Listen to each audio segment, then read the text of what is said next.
नमस्कार दोस्त, मैं विकास विश्वकर्मा आप सबका स्वागत करता हूं विकास स्टडी पॉइंट में। तो दोस्तों आज का ये जो वीडियो है ये होने वाला है पॉलिटिकल साइंस का आंसर की के ऊपर। ठीक है, 3 सेट है यहाँ पे, सेट नंबर 1, 2, 3। ठीक है, सबसे पहले हम बात करेंगे सेट नंबर 1 की। ठीक है, उसके बाद बात करेंगे सेट नंबर 2 की, जिसके लिए दूसरी वीडियो आएगी। जस्ट जैसे ये ओवर होगी उसके लिए दूसरी वीडियो आएगी, और जो थर्ड होएगी वो इसके बाद आएगी। ठीक है, तो जल्दी से आप लोग चैनल से जुड़ जाइए। ऐसे बच्चे जिनके पास सेट नंबर 1 था, ठीक है, वो इन चीजों को देखेंगे, और साथ ही साथ जैसा कि आपको पता है वही क्वेश्चंस होते हैं, बस ऊपर नीचे करके दे दिया जाता है। ठीक है, तो चलिए अब जा रहे हैं हम चीजों की शुरुआत करने के लिए सेट नंबर 1 को करने के लिए। ठीक है, तो जैसा कि आपको ये बात पता है कि पेपर अगर देखा जाए पोल साइंस का, ठीक है, तो ऑलमोस्ट देखा जाए तो एक एवरेज टाइप में पेपर आया था, जिसमें थोड़ा सा हार्ड भी था, थोड़ा सा इजी भी था, मतलब ऑल ओवर देखा जाए तो ठीक था। हाँ, एमसीक्यू की अगर बात किया जाए तो ऑलमोस्ट अगर देखा जाए एमसीक्यू की, ठीक है, तो एमसीक्यू ऑलमोस्ट चीजें ठीक थी, कोई ऐसा ज्यादा हार्ड वाला चीज नहीं था। ठीक है, अब जा रहे हैं हम चीजों की बात करने के लिए। आप जल्दी से मैच कर लीजिएगा सारी चीजें, ठीक है, कि किस तरीके से क्या चीजें हैं। चलिए सबसे पहले हम बात करते हैं यहाँ पे सेट नंबर 1 की। सेट नंबर 1 में देखिए, ठीक है, सबसे पहले एमसीक्यू उठाते हैं यहाँ पे।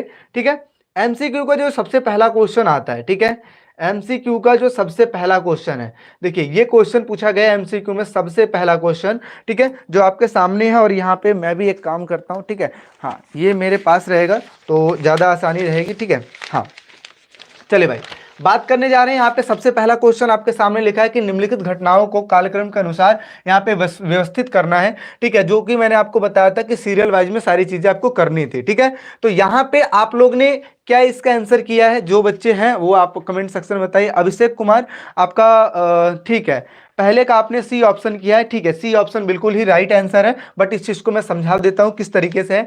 यहाँ पे देखिए भारत और रूस का जो सामरिक संधि हुई थी वो 2000 में हुई थी। ठीक है, इसके साथ साथ अफगानिस्तान पर सोवियत संघ का जो आक्रमण 1979 के आसपास देखा गया था। सोवियत संघ का जो विघटन हुआ था 1990 से 1991 के बीच में हुआ था। ठीक है, इसके अलावा रूस में साम्यवादी जो क्रांति हुई थी 1917 में हुई थी। अगर इस हिसाब से अगर चीजें लगाया जाए तो सबसे पहले हो जाएगा चौथा, और फिर उसके बाद हो जाएगा आपका, ठीक है, ये दूसरा, फिर तीसरा, और लास्ट में क्या होएगा अपना पहला। इस तरीके से आपका सी ऑप्शन यहाँ पे बिल्कुल राइट हो जाएगा। चलिए यहाँ पे जिन बच्चों ने सी किया उनके लिए वो समझ जाइए कि आपका 1 नंबर बिल्कुल करेक्ट है। ठीक है, चलिए अब बात करते हैं दूसरे क्वेश्चन की। स्वतंत्रता के ठीक पश्चात भारत के नियोजित विकास के लिए निम्नलिखित में से कौन सा गठन किया गया था? क्या चीज का गठन किया गया था? तो यहाँ पे आपको पता है निर्वाचन आयोग तो गठन किया गया था, लेकिन ये नियोजित विकास के लिए नहीं किया गया था। शाह आयोग भी बनाया गया था, लेकिन ये नियोजित विकास के लिए नहीं बनाया गया था। तो यहाँ पे जो आंसर हो जाएगा इसका यहाँ पे बी ऑप्शन राइट हो जाएगा, और इसी चीज को आगे चल के कन्वर्ट कर दिया गया नीति आयोग में, जो कि मैंने ऑलरेडी आपको बताया था। दूसरे का क्या हो जाएगा? बी ऑप्शन बिल्कुल राइट हो जाएगा। बहुत बढ़िया, चलिए दूसरे का बी ऑप्शन जिन बच्चों ने लगाया बहुत बढ़िया। ठीक है, अब बात करते हैं तीसरे क्वेश्चन की। तीसरा क्वेश्चन क्या लिखा है? निम्नलिखित में से भारत का कौन सी एक देशी रियासत ने शुरुआत में भारतीय संघ में शामिल होने का विरोध किया था? आपके सामने ऑप्शन दिया गया बड़ौदा, दूसरा है हैदराबाद, तीसरा है मैसूर, चौथा है ग्वालियर। 4 ऑप्शन आपके सामने है। ठीक है, यहां पे जिन बच्चों ने क्या लगाया वैसे एक बार मुझे बता दीजिए, क्या तीसरे का क्या लगाए? ठीक है, अभिषेक बहुत बढ़िया, तीसरे का आपने बी ऑप्शन लगाया, बिल्कुल सही है। बी ऑप्शन क्या हो जाएगा यहाँ पे? बिल्कुल राइट हो जाएगा। ठीक है, आगे बात कर लेते हैं। चौथा क्वेश्चन क्या लिखा है कि निम्नलिखित में से कौन सी नवीकरण ऊर्जा के उपयोग को प्रोत्साहित करती है? ठीक है, पहला लिखा है ऊर्जा संरक्षण अधिनियम, दूसरा लिखा है पर्यावरण संरक्षण नियम, तीसरा लिखा है विद्युत अधिनियम, चौथा लिखा है नेशनल ऑटो फ्यूल पॉलिसी। ठीक है, यहां पे अभिषेक आप चौथे का डी ऑप्शन बता रहे हो। ठीक है, चौथे का डी ऑप्शन। ठीक है, यहां पे मैं आपको बता देता हूं, एक बार आप भी एक बार करेक्ट कर लेना, चीजों को देख लेना। ठीक है, यहां पे ये जो ऑप्शन होगा सी ऑप्शन होगा, ये बिल्कुल राइट होगा, क्योंकि इस चीज को 2003 में चीजें लाई गई थी, और नवीनीकरण ऊर्जा के लिए खासकर विद्युत का मतलब होता है बिजली। ठीक है, बिजली को किस तरीके से बनाया जाए इस चीज के लिए लेके आया गया था, तो सी ऑप्शन यहाँ पे क्या हो जाएगा? राइट हो जाएगा। ठीक है, चलिए नेक्स्ट क्वेश्चन की बात करते हैं। अगला क्वेश्चन आपके सामने है, 5वां क्वेश्चन। क्या लिखा है? सूची 1 सूची 2 को आपस में मेल करना है। इसमें मैंने आपको एक बात बताया था कि सिर्फ एक ही चीज को आपको मेल करना है। क्या करना है? एक चीज को मेल करना है, आपको चीजें समझ में आ जाएगी। यहां पर देखिए सबसे पहले आप इसको पढ़िए। यहां पे एक पॉइंट जो है आपका डी वाला पॉइंट, ठीक है, वो क्या कहता है? सेना और लोकतांत्रिक समर्थन समूहों के बीच संघर्ष में किस देश में सेना लोकतंत्र पर हावी होती है? तो ऐसा हमने कहां पे पढ़ा था? पाकिस्तान में हावी होती है। कहां होती है? पाकिस्तान में। तो ये जो ऑप्शन होएगा सी से मैच करेगा, यानी कि डी का क्या हो जाएगा? तीसरा हो जाएगा। यहाँ पे देखिए डी का क्या लिखा है, तीसरा, और जहां पे डी का तीसरा ये ऑप्शन राइट हो जाएगा, मतलब सी ऑप्शन क्या हो जाएगा, इसका राइट हो जाएगा। समझ में आ रही बातें, इसका क्या ऑप्शन राइट हो जाएगा, सी ऑप्शन राइट हो जाएगा। समझ में आ रही बात, चलिए बहुत बढ़िया, सी ऑप्शन क्या हो जाएगा, इसका राइट हो जाएगा। ठीक है, नेक्स्ट क्वेश्चन की बात करते हैं। अगला क्वेश्चन आपके सामने क्या लिखा है, नीचे दिए गए प्रश्नों को कथन और अब वो वाले कारण है। यहां पे देखिए पहला अभिकथन क्या कह रहा है, भारत में चौथे आम चुनाव से पहले लोगों ने आवश्यक वस्तुओं की कीमतों में वृद्धि, खाद्यान्नों की कमी तथा बढ़ती हुई बेरोजगारी के विरुद्ध आंदोलन शुरू किया था। बिल्कुल सही है। मानसून की असफलता, व्यापक सूखा और खेती की पैदावार में गिरावट तथा गंभीर संकट ने समस्या खड़ी कर दी थी। यानी कि यहाँ पे देखा जाए ऑलमोस्ट अगर चीजें देखा जाए तो यहाँ पर भी इन्हीं सभी चीजों की बात हो रही, कीमतों में वृद्धि, ये सारी चीजें, मानसून की असफलता, ये सारी चीजें। तो मेरे हिसाब से यहाँ पे आपका ए ऑप्शन क्या हो जाएगा, बिल्कुल राइट हो जाएगा। बाकी आप लोग कमेंट में जरूर बताइए कि कौन सा ऑप्शन आपने लगाया है। 6 का ए आपने लगाया, अभिषेक 6 का ए, और कोई बताना चाहता है 6 का ए के अलावा? ठीक है, चलिए ठीक है, हाँ जल्दी से हम चीजों को कर लेते हैं, बाकी डिस्कशन तो होता ही रहेगा। ठीक है, चलिए नेक्स्ट क्वेश्चन की बात करते हैं। 7वां क्वेश्चन आपके सामने है, निम्नलिखित में से कौन सा विकासशील देश जनसंख्या की वृद्धि दर को सफलतापूर्वक नियंत्रित करने वाला पहला देश है? तो यहाँ पे देखिए भारत में आपको बात पता है कि कितनी भी चीजें लगाई जाती है लेकिन ये नियंत्रित तो हो नहीं पाता है। ठीक है, तो सफलतापूर्वक नहीं हुआ है। ठीक है, पाकिस्तान भी इस चीज में वो है। ठीक है, मेरे हिसाब से इसका आंसर जो आपका डी ऑप्शन क्या है वो बिल्कुल ही राइट है। लमसम देखा जाए तो 2 करोड़ के आसपास की उनकी आबादी है। ठीक है, जो कि बिल्कुल सही है। ठीक है, तो यहाँ पे डी ऑप्शन क्या हो जाएगा, बिल्कुल राइट ऑप्शन देखने को मिलेगा। ठीक है, चलिए 7 का डी ऑप्शन बिल्कुल राइट है, बहुत बढ़िया अभिषेक। नेक्स्ट बात करते हैं, भारत ने योजना आयोग के स्थान पर नीति आयोग का गठन किया था, जैसा कि मैंने आपको बताया था। ठीक है, भारत ने योजना आयोग के स्थान पर नीति आयोग का गठन किया था, क्यों? क्योंकि पहला लिखा है कि यह बहुत पुराना हो गया था, ये तो ऑप्शन ही गलत है। ठीक है, ये ऐसा थोड़ी ना होता है जो चीज पुराना हो जाए उसको चेंज कर दो, ये थोड़ी ना होता है। आगे, यह विकास की नई चुनौतियों का सामना करने तथा अप्रासंगिक होता जा रहा था। अगला है, पूरी तरीके से साम्यवादी मॉडल पर आधारित था, ये भी पॉइंट गलत है।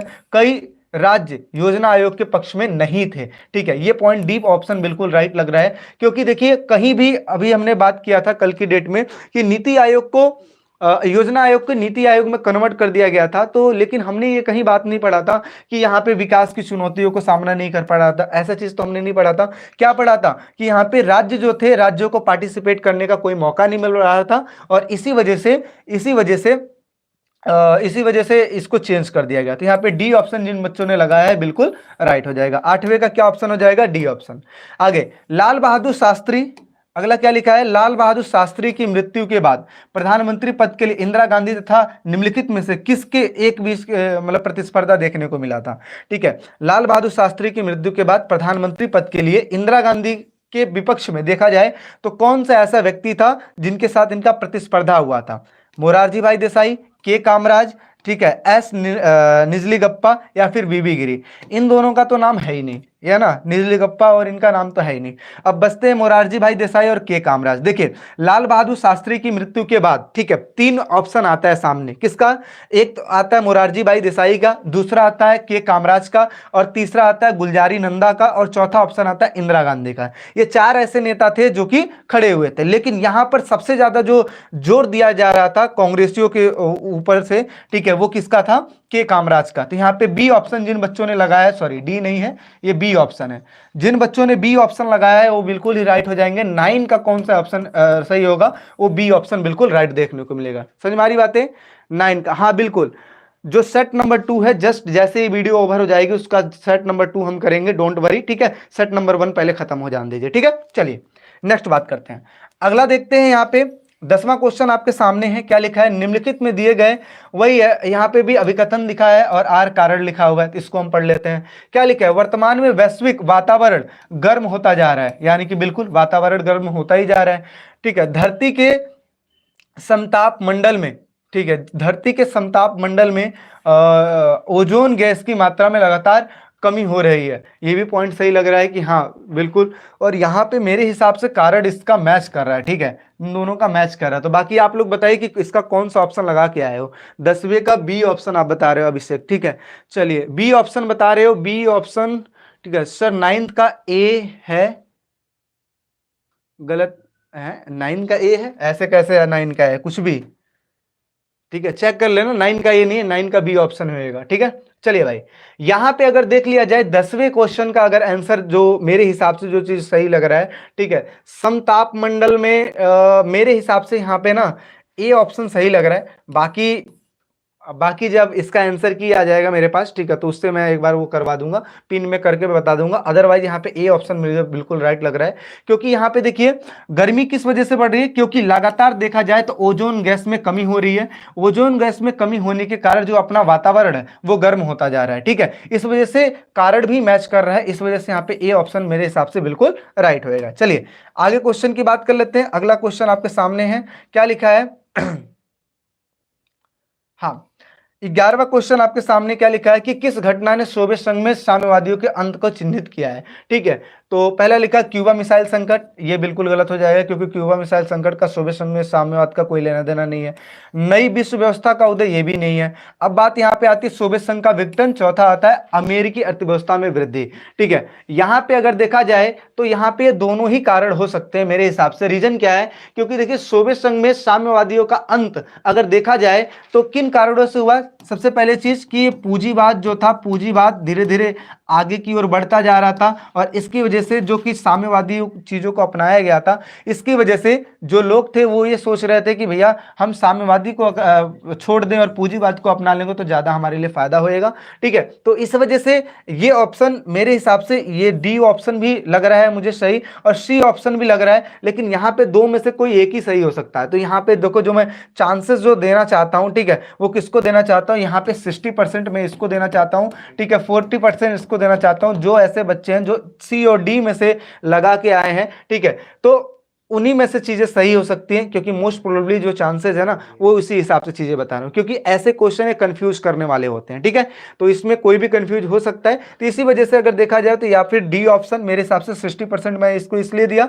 क्योंकि ये ऑप्शन मुझे ज्यादा करेक्ट लग रहा है सी के अकॉर्डिंग में। ठीक है, चलिए इस हिसाब से डी ऑप्शन मुझे ज्यादा अच्छा लग रहा है। ठीक है, हाँ सही हो सकता है। आगे बात करते हैं, अगला क्वेश्चन लिखा है उस राज्य का नाम लिखिए जिसमें, ठीक है, छत्तीसगढ़ को बनाया। छत्तीसगढ़ को किस में से काटकर बनाया गया था, मध्य प्रदेश से काटकर बनाया था। यहाँ पे डी ऑप्शन क्या हो जाएगा, बिल्कुल राइट ऑप्शन हो जाएगा। 12वें का डी ऑप्शन क्या हो जाएगा, बिल्कुल राइट हो जाएगा। बाकी बात करते हैं क्वेश्चन आंसरों की। क्वेश्चन आंसर देखिए इजी दिया गया था, जिसमें एक में रियो डी जेनेरो सम्मेलन, जिसमें पृथ्वी शिखर सम्मेलन के 2 परिणामों के बारे में बताया गया था कि क्या क्या परिणाम निकले थे। पर्यावरण से रिलेटेड क्वेश्चन आए थे। आखिर ऑलमोस्ट देखा जाए तो क्वेश्चन इजी ही था। यहाँ पे 2 प्रावधान जो था, पंजाब समझौता जो किया गया था राजीव गांधी और हरिचंद सिंह लोगोवाल, कल की ही डेट में चीजें बताई गई थी। यहाँ पे मैं आपको बता दूं, ऐसे बच्चे जो कि न्यू देख रहे हैं वो समझ जाना कि यहाँ पे पोल साइंस की तैयारी हुई थी, और साथ ही साथ अब हिस्ट्री की भी तैयारी करवाई जाएगी। सेम लाइव सुबह भी आऊंगा, शाम को भी आऊंगा, सारी चीजें क्लियर करवा दिया जाएगा। ठीक है, आप लोग के पेपर के लिए। ठीक है, जितना आप डेडिकेटेड हो उससे ज्यादा, उससे कहीं अधिक हम हैं, ताकि आपकी अच्छी तैयारी करवा पाए। तो चैनल को जरूर सब्सक्राइब कीजिएगा, चीजों को जरूर समझिएगा। ठीक है, गठबंधन सरकार के 2 लाख, कल ही मैंने आपको बताया था, इसमें क्षेत्रीय पार्टियों को शामिल होने का ज्यादा समर्थन मिलता है। अब बात कर लेते हैं यहाँ पे एमसीक्यू वाले क्वेश्चन। यहाँ पे देखिए इजी क्वेश्चन ये भी दिखा है कि पाकिस्तान में सफल लोकतंत्र स्थापित होने के कई 2 चुनौतियों के बारे में। ये सभी क्वेश्चन ठीक था। अब बात कर लेते हैं एमसीक्यू वाले।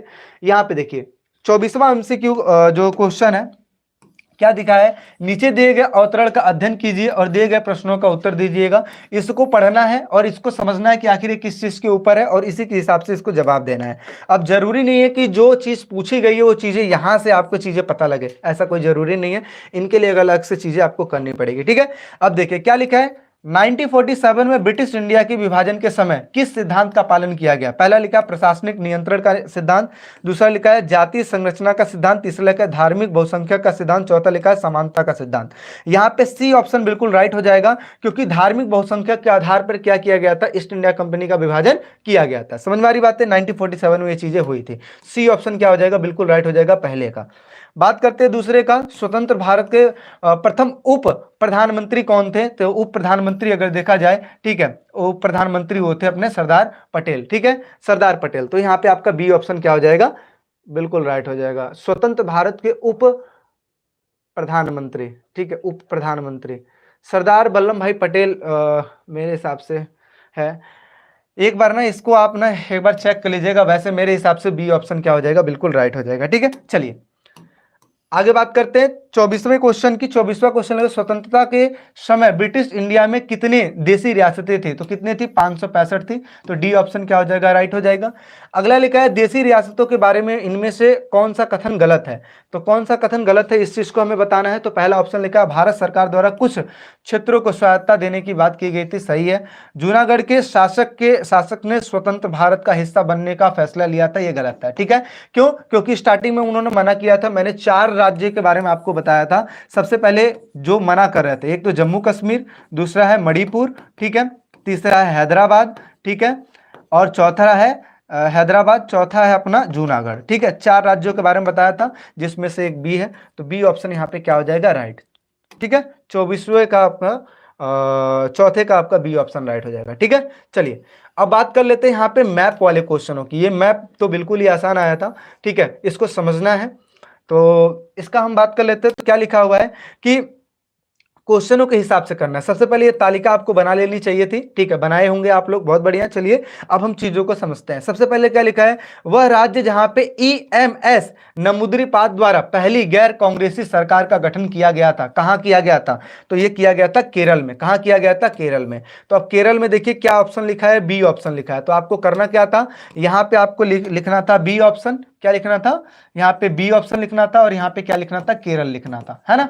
चलिए बात करते हैं दूसरे क्वेश्चन की। भारतीय जनसंघ के संस्थापक श्यामा प्रसाद मुखर्जी से संबंधित जो राज्य है वो कौन है? तो ऑप्शन में यहाँ पे इस साइड आपका कोलकाता है, तो यहाँ पे क्या लिखना था? कोलकाता, मतलब कोलकाता छोड़िए, ये कहाँ आता है? पश्चिम बंगाल में आता है। तो यहाँ पे पश्चिम बंगाल लिखना था, और यहाँ पे आपका जो भी ऑप्शन था अपना, जो भी रहा होगा डी ऑप्शन के आसपास, हाँ इसमें लगा भी है, ठीक है, डी ऑप्शन होगा वो लिख लेना। ठीक है, वह राज्य जिसका संबंध जवाहरलाल नेहरू जो थे वो कहाँ से संबंधित थे? तो वो थे उत्तर प्रदेश से। तो उत्तर प्रदेश का ऑप्शन दिया होगा यहाँ पे, ठीक है, ए ऑप्शन दिया होगा। ठीक है, यहाँ पे उत्तर प्रदेश आपको लिखना था। ठीक है, अगला है पूर्व स्वास्थ्य मंत्री जिनका नाम था राजकुमारी अमृत कौर, वो कहाँ से थे? सी, यानी कि वो अपना पंजाब से थी। ठीक है, इस तरीके से ये ऑप्शन राइट हो जाएगा। जो भी बच्चे किए होंगे 4 में 4 नंबर आपको देखने को मिल जाएगा। ठीक है, चलिए आगे बात कर लेते हैं।